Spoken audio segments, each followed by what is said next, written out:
Good afternoon, Facebook friends and YouTube followers. This is Rich again, back for your second video blog of the day for August 4th, 2013, Monday night afternoon around 3:15 p.m. Nice and sunny day in Billerica, Massachusetts. A little bit muggy, but that's okay. Some news to report. The Cincinnati Bengals re-signed quarterback Andy Dalton to a 6-year contract extension worth $115 million.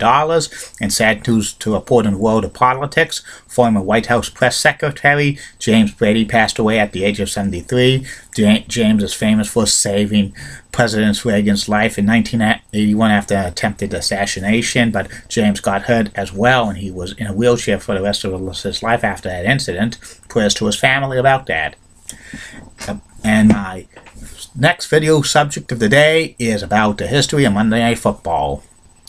Monday Night Football is currently on ESPN, and it's been on ESPN since 2006. But these are the original thing with Monday Night Football. This is mainly the subject is Monday Night Football before going on ESPN. The ABC years, okay?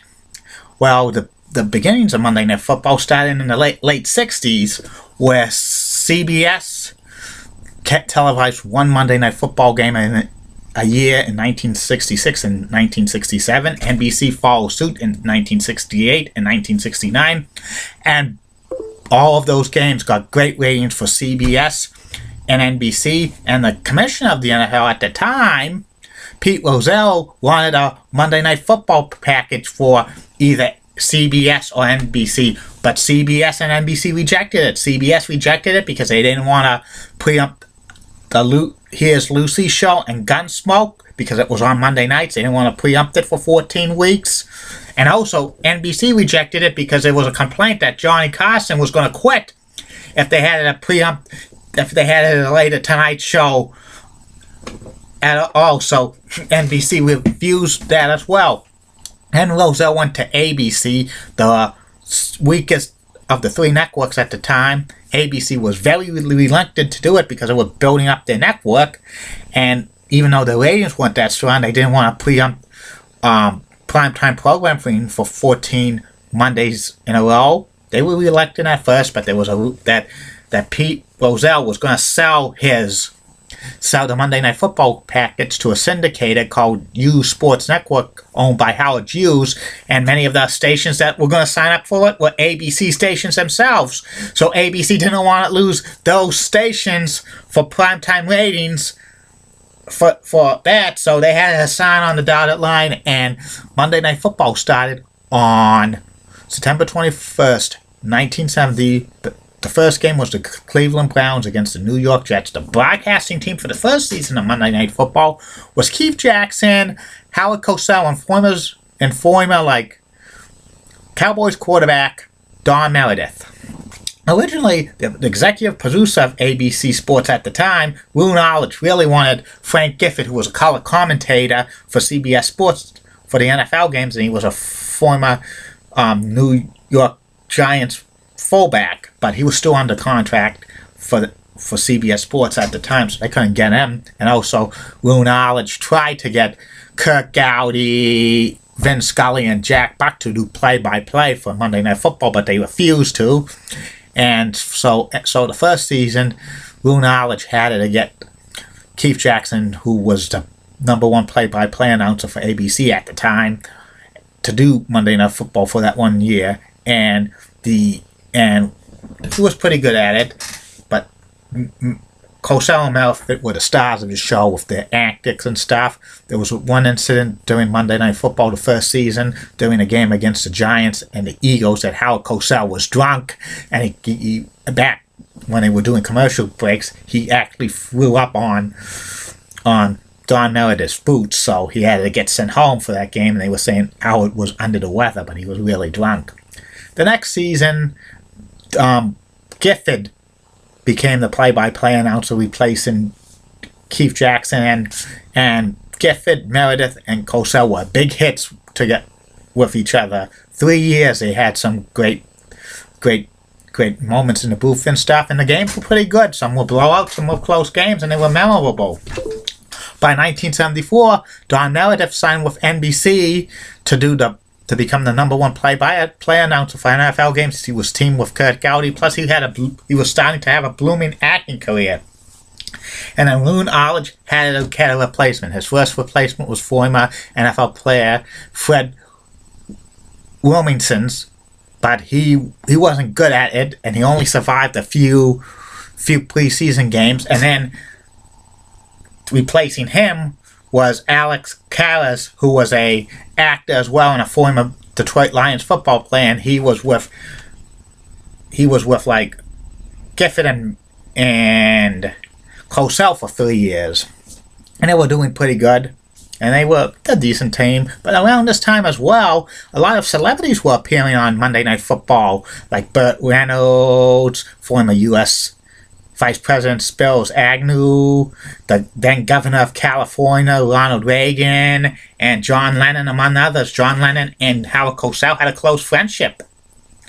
And also, around this time, Monday Night Football was one of the top 10 shows on network television. The schedule on Monday Night Football, they would play 13 games a year, and they would on Monday nights, and they have the 14th game on Saturday night because the 14th Monday teams got prepared for the playoffs. So they didn't have a Monday Night Football game the last week of the NFL season for the first 7 years of Monday Night Football. By 1977, Alex Karras was gone from the Monday Night booth, and Don Meredith returned from NBC. His acting career went south, and he didn't have the chemistry with Curt Gowdy on the game, so he went back with Frank Gifford and Howard Cosell. But part of his contract, he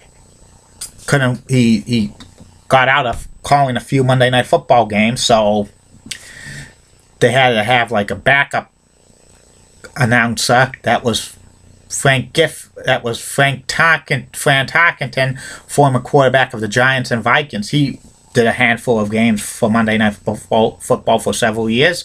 When the NFL expanded the games to 16 in 1978, ABC got more games, plus they had specials. They would do a special Thursday night, Friday night, Saturday night, Sunday night edition of Monday Night Football. They got it once in a while. Plus, they got some Pro Bowl games. But in 1980, December 8th, 1980, Howard Cosell had announced the death of John Lennon on a Monday Night Football game between Dolphins and the Patriots because he was so close to John Lennon. He announced it at the game, and they didn't have any 24-hour news networks back in 1980 because it was CNN was just starting and the others didn't even exist, so he was dead. And by 1982, Frank Tarkenton left Monday Night Football because he didn't want to do a handful of games. Replacing him was O.J. Simpson, the running back, and he did a handful of football games. And this was around the time that Howard Cosell got sick and tired of Monday Night Football. Howard Cosell's style was bigger because of Monday Night Football, but he just got tired of the games and doing it. Plus, in 1983, the first Monday Night Football game of the year, he says a kind of a racist remark that to Redskins running back Alvin Garrett, that look at that monkey go. Alvin Garrett's African American. That's one thing you should not say to any African Americans, some of those remarks, because they're racist. And he got a lot of heat for that. And by 1984, Howard Cosell was gone from Monday Night Football. And also part of the new package for Monday Night Football in 1984, that they got the rights to their first Super Bowl, Super Bowl 19. The ABC Monday Night crew of Frank Gifford, Don Meredith, O.J. Simpson, and they were joined by legendary Cowboys head coach Tom Landry in the booth to call Super Bowl 19 between Dolphins and the 49ers. Hosting Super Bowl 19 was Al Michaels and Jim Lampley. There was rumors that Howard Cosell was going to be on the Super Bowl 19, but they could not come to an agreement, and he was disappointed about that. At the end of the Super Bowl 19, Don Meredith left the broadcast booth from Monday Night Football for good, and he was replaced by Pro Football Hall of Famer Broadway Joe Namath, and Joe Namath joined Gifford and O.J. Simpson for the 1985 season. Some of the most memorable Monday Night Football games of all time were played in 1985. There was one between the Redskins and the New York Giants where Lawrence Taylor broke Redskins quarterback Joe Theismann's leg, ending his career. And also there was a game where the Miami Dolphins beat Chicago Bears, who were undefeated at the time. But the Monday Night Football ratings were getting low around the 80s, and at the end of the 1985 season, O.J. Simpson and Joe Namath were dropped from the NFL Monday Night Football package for ABC, and Frank Gifford was moved to color commentating, and Al Michaels made his debut on Monday Night Football in 1986, and him and Gifford called the 1986 Monday Night Football season on ABC, which was one of the lowest ratings of all time for Monday Night Football on ABC. And the contract was up, and there was rumors that ABC was going to lose Monday Night Football to the upstart Fox network because ABC got new ownership around 1986, Capital City, and they were making major budget cuts, and they almost lost Monday Night Football to Fox, but Fox was just an upstart network. It only ran 2 nights a week. They could not like get many affiliates signed up. They got Monday Night Football, who were they had for the announce team, and they decided to stay with ABC for Monday Night Football 3 years. And plus, on that part of the contract, they got Super Bowl 21. They signed a 3-year contract extension, and they were joined by Dan Dierdorf to make it a 3-man booth again. Al Michaels, Frank Gifford, and Dan Dierdorf. And they were pretty good at it for the 3 years. Once in a while, Al Michaels would leave Monday Night Football for a couple of times for a baseball playoff assignment, because ABC still had baseball, Major League Baseball, along with NFL, so he had to miss a few games. And Frank Gifford called those games when Al Michaels left. By 1989, Hank Williams Jr.'s theme song, "Are You Ready for Some Football?" came on the scene on Monday Night Football, and it was real popular and stuff like that. And 1989 was the 20th season of Monday Night Football, and the contract was up again, and this time Fox was still interested in Monday Night Football. In fact, they offered more money than ABC, but NFL still was reluctant to go with Fox because they weren't a proven network yet. So ABC continued on with the Monday Night Football tradition when they signed a contract for 4 years, and they got Super Bowl 25 out of it.